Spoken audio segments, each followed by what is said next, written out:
So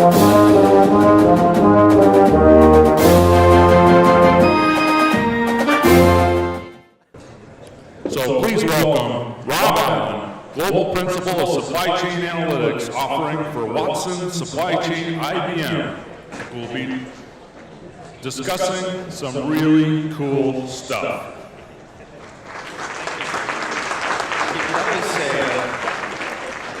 It's one of those memories that just doesn't go away, especially when you have to ask everyone, could you say it one more time? But I did play tuba at the University of Florida. I'm another SEC guy, so it's hard for me to get that little shiver off. But great memories. I love that marching band.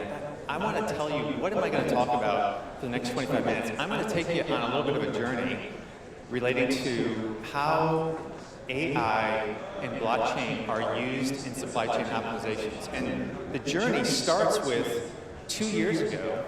I was invited by Nick to talk about AI in supply chain, and we hadn't even started thinking about what to do. But we knew we had Watson, and I'm going to talk a little bit about Watson in a few minutes.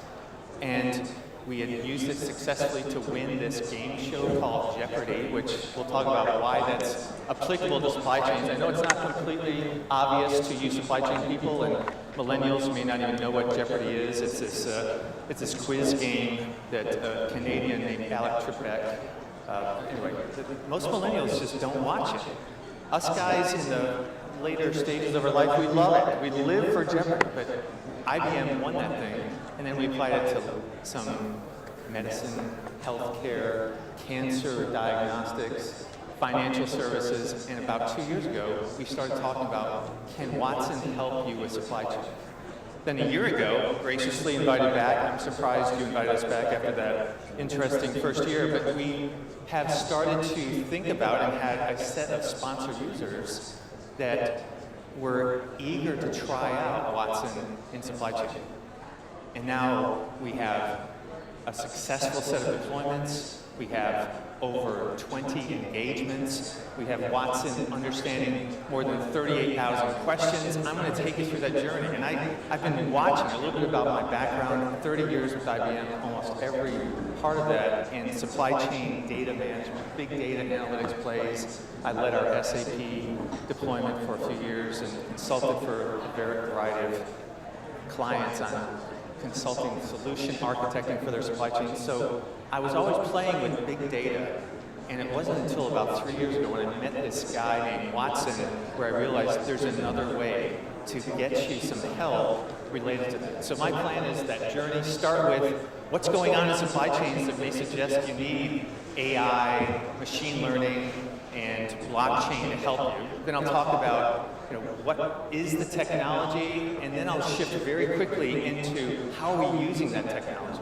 So that's the plan. I'm hoping by the end of my 22 remaining minutes, you are able to understand what is the potential of this technology to help you with your problems.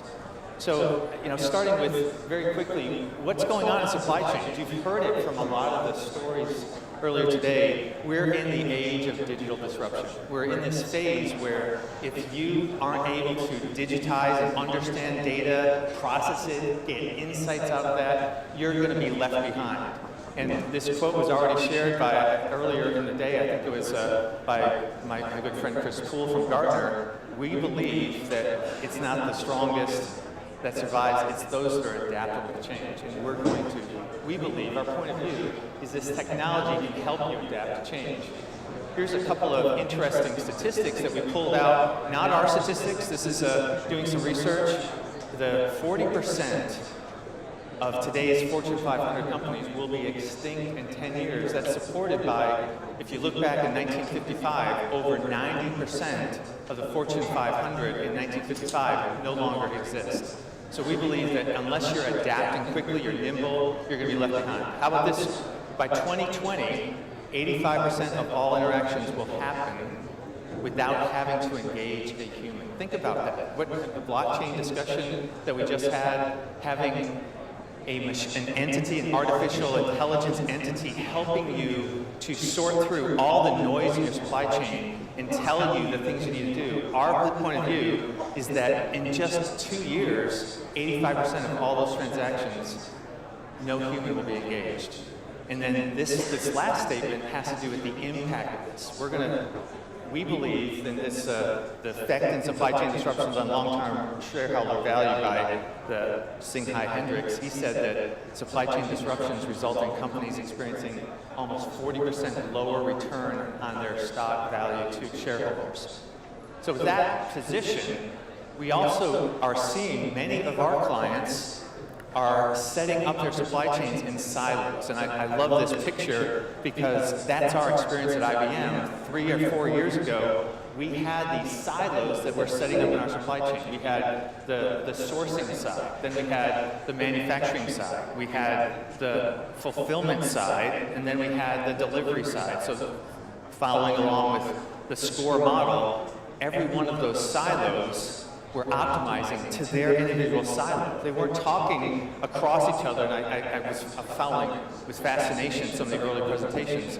This end-to-end view of supply chain is no longer applicable. You want this circular supply chain where they're all talking to each other. That's part of the story we're trying to build. So I built this chart just to share the shifting dynamics in the supply chain and talking about how the technology can help.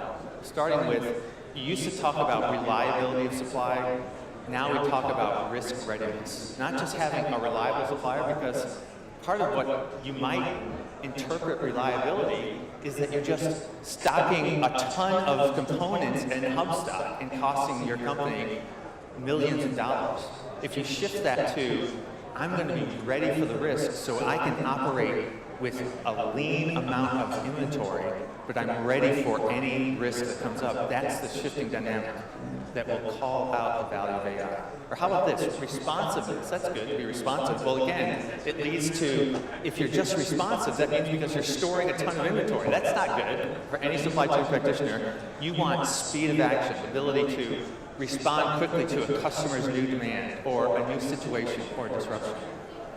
Cost used to be the big story. We're now talking about maximizing inventory efficiency, shifting from visibility to this end-to-end insights. And then I love this last point is we're trying to enable, instead of just being an agile supply chain, that's good, that's a good thing. We're shifting to, you know, the next best action. You've evaluated all of your alternatives and you're getting this input into what is the best action.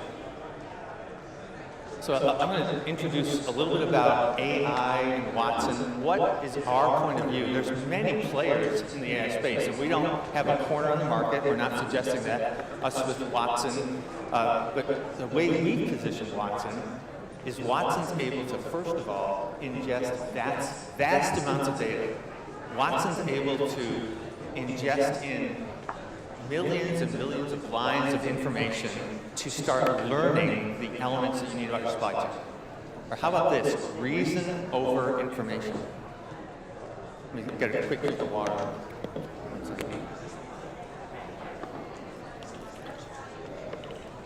Reasoning over information.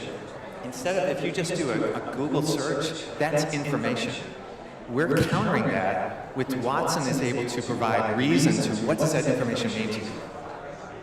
How about this is something else about Watson that's different. We're learning from every interaction. Watson is bringing in insights, so every time you engage with Watson or a platform, it's bringing in new information. It's getting more and more intelligent. And the last thing that we've set up is Watson, it's mimicking human interaction. We've set up Watson so you can engage it in a natural conversation. You can talk to it. You can type in questions. Watson understands different languages. It even understands Canadian, you know, the dialect of the, you know, we know Canadians don't really talk natural English, right? I mean, what is a process in a project? We don't know. But and Alec Trebek, I mean, this was a big part of the Watson challenge to win Jeopardy. He had to understand that Canadian Alec Trebek, and all of his little, anyway. We mimic human interaction. You can type in a question. You don't have to use perfect grammar. We spent years trying to teach Watson natural language understanding. So it interprets, well, I put those three subjects together, and I'm making some sense out of it. That's what our point of view and how we've set up Watson. So let's see. I have this chart just to show you we are offering this product. What's new from last year is we launched a product that uses this and presents Watson in bite-sized pieces for our clients. It ingests data, It allows a correlation so you can start exchanging and capturing digital data in a response management platform, and then Watson's monitoring your supply chain and giving you advice on what you need to pay attention to. This is what we're calling IBM Supply Chain Insights. How does it work? I love this chart. I'm going to spend a minute or two on this chart because I think this is crucial to how does Watson work in supply chain. Well, it starts on the left with we first take in all of our clients' supply chain data that's relevant to the operation of supply chain. We look at things like your purchase order data, your supplier network. We look at your inventory data, where you ship product to, what are the demands of your customer, what are the risks that you need to care about. We ingest that, and that's the first part of the body of knowledge that Watson uses. The second thing it does is every time you engage with Watson, it's watching that engagement. It's capturing that text and starting to add some insights around it. It's looking over your shoulder and saying, I see that you always invite Nick Bias to every time you have a quality issue. Nick's the expert, you've got to have Nick. It's watching your decisions. It's watching, Nick, that was a little, I've thrown you a little, I could have thrown shade at you. I threw you a little plug. It's like what I sometimes do in a pitch is like you never want to invite Rob Allan to this because he is an idiot. He doesn't know anything. So every time he shows, he just makes a lot of noise. But that's shade. Okay. It's looking over your shoulder, and it's learning from those engagements. That's a critical part of our platform. Those are the two key operational inputs. But that's the dynamic part. This middle part of this slide, I'm standing right in the middle of it, so it's sort of like if you try to take a picture of it, I'm going to. That we build world knowledge. We've been spending 2 years feeding Watson world knowledge. We've been teaching it the basics that are relevant supply chain. Simple things like, Watson before we taught it didn't know what a PN or a part hashtag stood for. Everybody in this room, especially the USC graduate students, know what a P hashtag is. If you're in supply chain, you have no. Nick, what? So we've been teaching Watson taxonomy of supply chain. Some basics around what do you do to avoid stockouts? What do you do when an inbound supply isn't coming? What are the options if there's a late shipment? We've been teaching Watson some basics about supply chain and the general knowledge. Now we're starting to teach it industry specific. We started with manufacturing because our first set of sponsor users were all manufacturers. We talked to automotive guys. The initial sponsor users were automotive electronics manufacturers. And so now we're branching into CPG, retail, build to plan, build to order, hybrid, replenishment, all these different supply chains. There's different things you want to do, and you want to codify Watson to be relevant to those. And then most importantly is every time we turn on Watson for a company, we spend at least 5 weeks with them teaching the specifics of their company. What are the things that are relevant for that company about that Watson needs to know? So that's the setup. And then this right side of the chart is all the process of ongoing learning. Once we turn on the tenant for that client and what Watson does, they get some out-of-the-box content. That out-of-the-box content is something like 38,000 questions that Watson knows how to answer related to supply chain. But then there's this ongoing learning that every one of our clients so far, they spend that 5 weeks with us and they say, I want Watson to know how to deal with complex order fulfillment, for instance. So we teach Watson some specifics about what do you do if one line item on your order is late? Do you partial ship? Do you hold it for the full shipment? Do you call a customer? Do certain customers like to have partial ships? We teach Watson all the specifics. And then ongoing, every time Watson gives an answer, the client gives feedback. There's a feedback loop to say, I think I may have a better way, Watson, and that's adding to Watson's knowledge.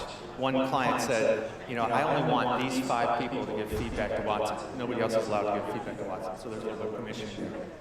So this is the journey that we've started on how do we get Watson to be intelligent and useful for clients. And we started, just as I said, with this building the body of knowledge. Watson Natural Language Understanding has ingested thousands and thousands of documents related to supply chain. Then we started to enhance response management.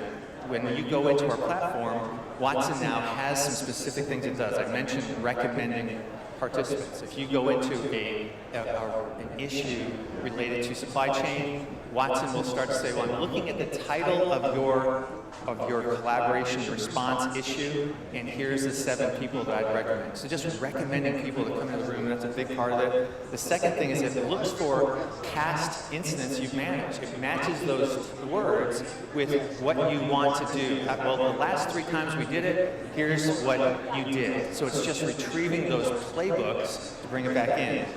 We teach Watson Q&A, so you have some intelligence when you ask Watson a question.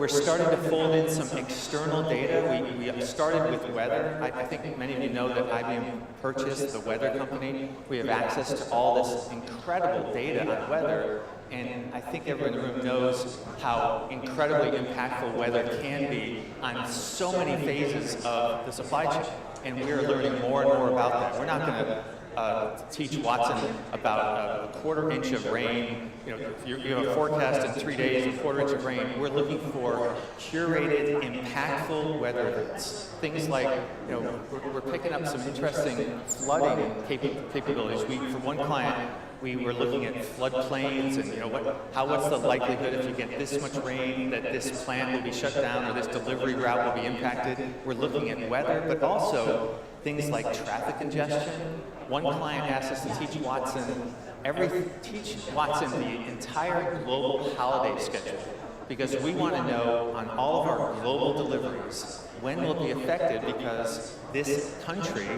is on holiday, or this customs office is closed from 8 to 5 on the 4th of July. You know, we taught Watson these things to know proactively, you're going to ship this, you expect it to show up to the customer on July 15th, but that customs office is closed, it's going to be 8 hours late than you expected. We're teaching it these external factors, and we've just scratched the surface on that. Now we're getting into digital playbooks, where we're using a thing called conversational analytics. And I think Google and Microsoft are really doing some incredible stuff there. We are right there with them, using some conversational analytics to look at every time you type a sentence, Watson's looking at who were the players, what commitments were made, what were the actions that were assigned to that, what was the sentiment of that issue. So we don't want to push a playbook in as this is the way you're supposed to handle your actions unless the sentiment was favorable. So a typical thing that we do for demos and show how this works is we ingest some speech or some tweets from different parties. I won't name any names on who we use as samples, but it's certain leaders in our country, and Watson shows the sentiment analysis of their speech and their tweets, and it comes back with, this is a tweet you may not want to pay attention to, or this is a speech where they're very positive. For one client in London, we did the new prime minister there. Her tweets her speeches are incredibly negative. I don't know any British people here that Theresa May. I won't go. So now, next, clients and partners accelerate Watson learning. We're partnering with a handful of elite partners in supply chain. We're talking to TMS providers. We're talking to weather and forecasting, some quality management folks. They're helping us to teach Watson supply chain, leading to next best action. Eventually, Watson is going to be that advisor that's looking at all the factors of your supply chain and in natural language giving you advice. Here's what you need to do. Here's what you need to pay attention to today. When we were asking one of our referenceable clients, they were telling a new client, well, the first thing I do is I log into the Ops Center and it tells me these are 5 things I need to pay attention to today. And it saved me. I used to have to spend 6 hours just figuring out what I had to worry about. And now Watson just does that overnight because, as you know, Watson never rests. It's on the job 24/7. It doesn't ask for vacation. It doesn't ask for pay raises. I don't know what else.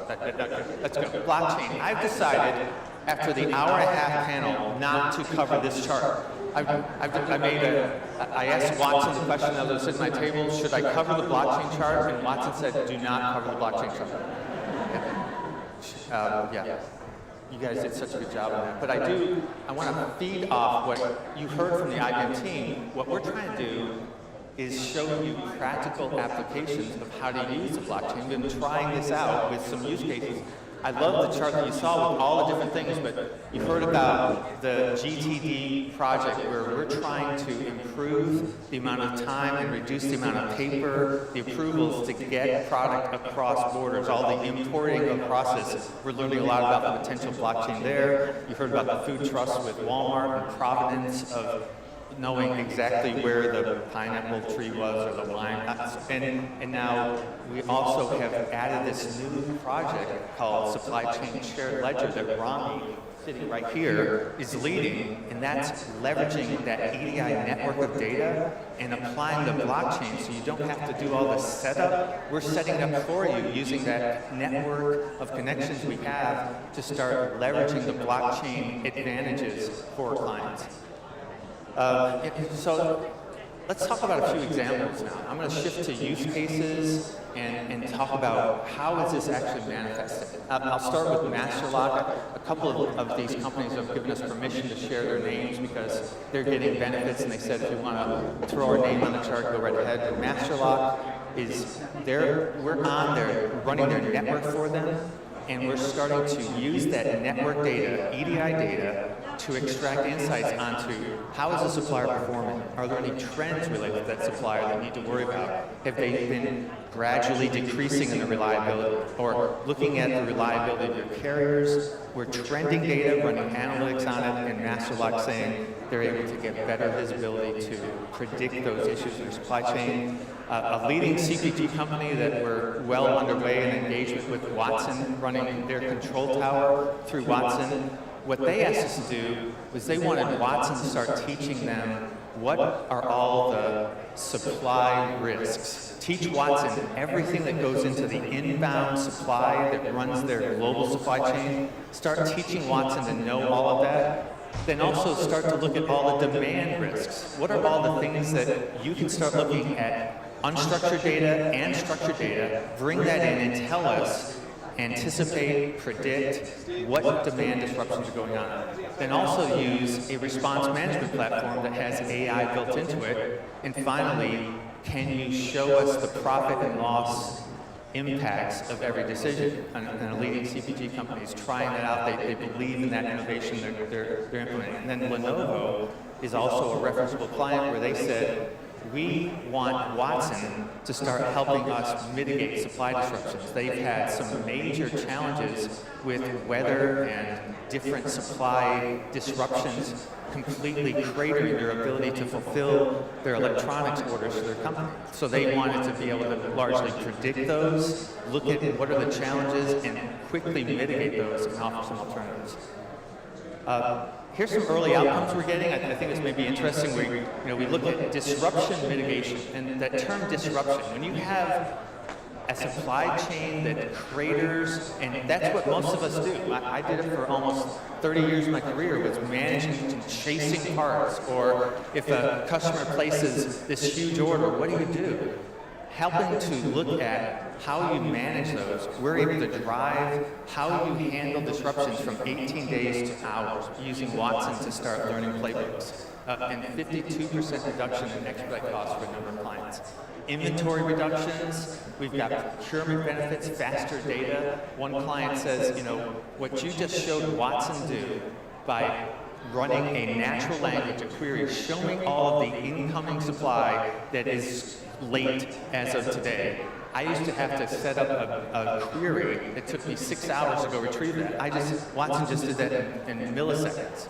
And so we're getting cost savings by retrieving data, reducing inventory, because now you're predicting those disruptions, and we're helping to mitigate those disruptions, how you handle those. A few other use cases that I'll just throw out there. I've just got a couple more slides. I think I've got a couple more minutes here, so 2 minutes. What was it, slide on? This is a list of the way we tackle Watson and supply chain and blockchain. I heard somebody say on the panel, on-chain, off-chain data. And I want to throw out that term because we believe what we're positioned to do is start to marry the data that you put on the blockchain and the data that will never go on the blockchain. You don't want to put data on the blockchain if it doesn't need to be there. If there's not this exchange of data between clients, you don't really need to do it. But there's things that you can do by leveraging AI to cross that divide, the on-chain data, the off-chain data. That's a big part of our story. Is we believe because we have been well out in front of the curve on leveraging blockchain, and we have this AI solution, we've been investigating how to use Watson's supply chain, we believe you can marry across that divide, the on-chain data, off-chain data, and we have a few clients that are trying that out. But you can see some of the use cases we're building. We approach this when a client says, we've got a challenge that we haven't been able to solve with classic analytics, we go into this 5-week engagement. They tell us the use case they want to solve, and we go throw Watson and blockchain at it. And this is the list that I have as of a week ago. A few cool things related to the complex order one I talked about is we taught Watson all the things that they needed to know, that Watson should know, and the client wanted to handle the aspects of if one line item on a 25 line item order is late, Watson now knows what are those options to do. It looks at the specific customer, it looks at the cost of different options. Do you expedite the freight for that one line item? Do you partial ship? There's all these options that you look at. Watson's factoring it in and bringing back that answer. And I already mentioned the weather. ATP is another challenging one. If anybody's tried to solve ATP, now Watson is getting into the hook of saying, I now can tell you what product you have available, and if it's not available, here's the product you should switch to. Because we've been looking at your bill of material and the characteristics of your products. Here's the highest profit margin option for you. So I think what I'm going to close with is we believe, our point of view is that this is the time to start looking at AI and blockchain to try it out. And we're trying to lower the bar, depending on where you are in your journey, to make it easy for you to try. 5 weeks, we take your data, take your use case, and you can see how Watson and blockchain can help your challenges. Thank you very much for your time. Looking forward to talking to you.